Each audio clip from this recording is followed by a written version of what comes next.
We now move on to agenda item 3, consideration of new petitions. I will begin this item as I normally do by saying that before committee considers a new petition, we request an initial view on the petition from the Scottish Government, as well as a briefing from the Parliament's Impartial Research Service, SPICE.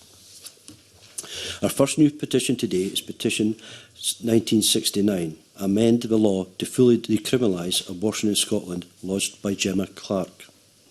The petition calls on the Scottish Parliament to urge the Scottish Government to bring forward legislation to fully decriminalise abortion services in Scotland and make provision to ensure that abortion services are available up to 24 weeks of pregnancy across all parts of Scotland.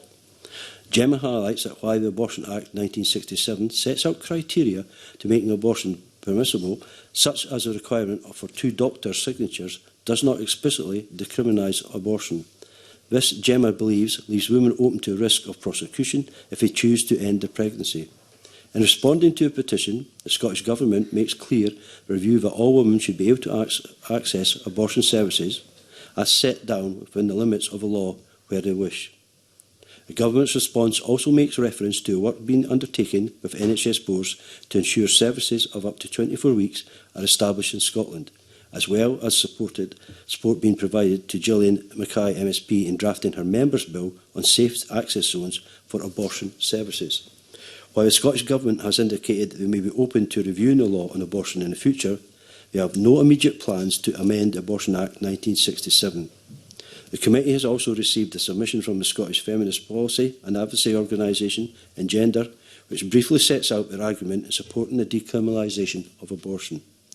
Members should be aware, as highlighted in both the briefings we have received from SPICE and the Scottish Government's response, that the Offence Against the Persons Act 1861 mentioned in the petition does not apply in Scotland.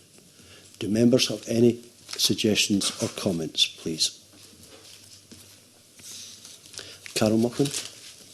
Thanks, yeah. I mean, I'm quite supportive of the general principles behind the petition about decriminalising abortion. I think in a modern society, it seems right that 1967 Abortion Act be updated. So I would be interested to know why the government are saying they're supportive, but they haven't set out any plans to do that. So I wondered if we could explore that.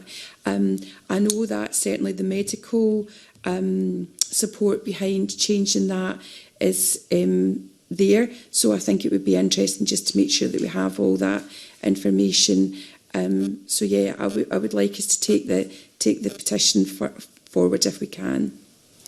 I'm just wondering if we could also write to several stakeholders involved here to seek their views on the actions that's called for in the petition, like the British Pregnancy Advisory Service, Sexual Health Scotland, British Medical Association, Scottish Human Rights Commission, Abortion Rights Scotland, faith organisations, Interfaith Scotland, Society for the Protection of Unborn Child, and the Humanist Society Scotland, if the committee is agreed.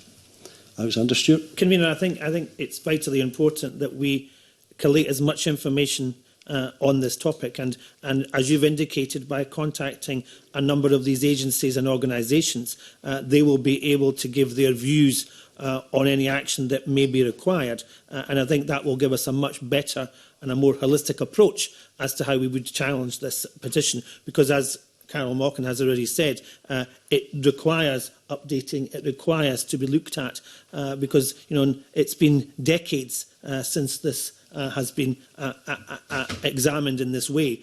So by putting this together and by collecting that information, we'll have a much better picture as to how that is being processed across these organisations in Scotland as well. Is the committee all agreed with these recommendations?